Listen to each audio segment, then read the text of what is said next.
Kuna kufunga kwa ulimi. Kufunga kwa ulimi ni kujizuia kusema uongo, umbea, kashifa, masengenyo, majungu, matusi, makufuru na kadhalika, na hivyo kulea ulimi wako katika kusali na kuimba tenzi za rohoni, tenzi za sifa, kufundisha watoto maadili mema, sala, katekisimu,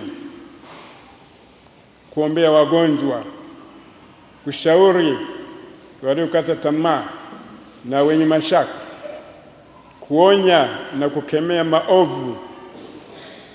Tumia ulimi wako kukemea maovu, kutetea wanyonge, watoto, walemavu, bubu na viziwi, vipofu na albino, kutetea mimba ambazo hazijazaliwa, masikini, wazee na vikongwe, wagonjwa na waliokufani.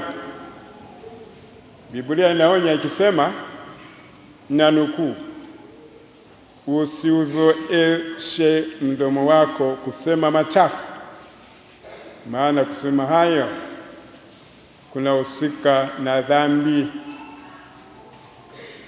Mwisho kunukuu kutoka kitabu cha Sira sura 23 aya 13.